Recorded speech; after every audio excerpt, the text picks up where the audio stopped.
ছোট বড় সবাই আমরা কিন্তু খুব ভালোবাসি ডাল ভাত তার পকোড়া হতে পারে।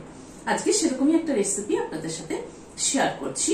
মুসুরির ডাল অত্যন্ত সিম্পল, কিন্তু ফোড়নটা কি দিয়েছি এবং লাস্টে কি অ্যাড করেছি এবং পকোড়াটা কি করে করলাম চলুন তাহলে একবার দেখে নিই। এখানে 100 গ্রাম মুসুরির ডাল ভালো করে ধুয়ে হাফ এন আওয়ার মতো ভিজিয়ে রেখেছিলাম।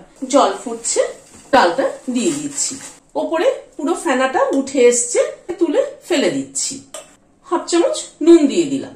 মিনিট 5 মতো ডালটা ফুটলো, জাস্ট ফাটা ফাটা হয়েছে। একটা কাঁচা লঙ্কা এতে দিয়ে দিলাম।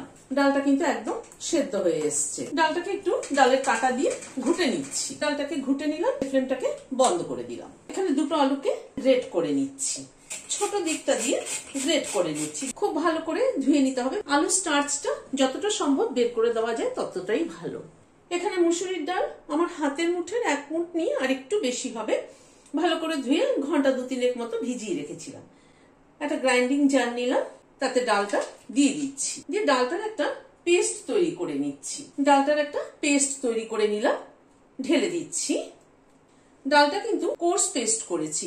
আলুটাকে কিন্তু ভালো করে ঝাঁঝরিতে ফেলে ধুয়ে নিয়েছি। এবার আলুটাকে খুব ভালো করে চিপড়ে নিয়ে ডালের মধ্যে দিয়ে দিচ্ছি। একটা মিডিয়াম সাইজের পেঁয়াজ লম্বা লম্বা কুচি করে নিয়েছি। দুটো কাঁচা লঙ্কা কুচি করে নিয়েছি। খানিকটা ধনেপাতা কুচি দিয়ে দিলাম। ডালটা সোমবার দিয়ে আসি, তারপরে এটা করছি। তেলটা গরম হওয়ার পরে একটা শুকনো লঙ্কা প্রথমে ফোড়নে দিলাম। একটা তেজপাতাকে অর্ধেক করে দিয়ে দিলাম। হাফ চামচ মেথি দিলাম। গ্যাসের ফ্লেমটাকে কম করে ভালো করে ফোড়নটাকে ক্র্যাক করিয়ে নেব। ফোড়নটাকে একটু ক্র্যাক করিয়ে নিলাম। এবার ডালটা ঢেলে দিলাম। অল্প একটু সামান্য পরিমাণ হলুদ দিয়ে দিলাম। আর একটা কাঁচা লঙ্কা মাথাটা চিড়ে দিয়ে দিলাম। মিনিট 2 মতো ডালটা ফুটে উঠলো। সামান্য পরিমাণ একটু চিনি দিয়ে দিচ্ছি।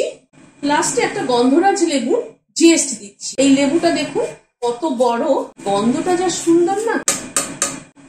একটু নাড়িয়ে দিলাম, দিয়ে ঢেকে দিলাম স্ট্যান্ডিং টাইম 5 মিনিট। নুন দিলাম হাফ চামচ, হলুদ দিলাম সামান্য পরিমাণ, অল্প একটু চিনি দিলাম, হাফ চামচ ভাজা মশলার গুঁড়ো দিলাম। এই ভাজা মশলার গুঁড়োটার মধ্যে জিরে, ধনে, মৌরি আর শুকনো লঙ্কা আছে।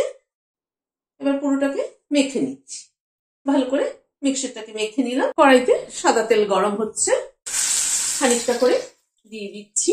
বড়াগুলোকে লাল করে ভেজে নিলাম।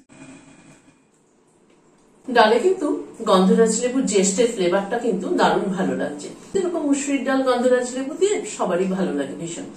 আর পকোড়াটাও কিন্তু দারুণ টেস্টি হয়েছে।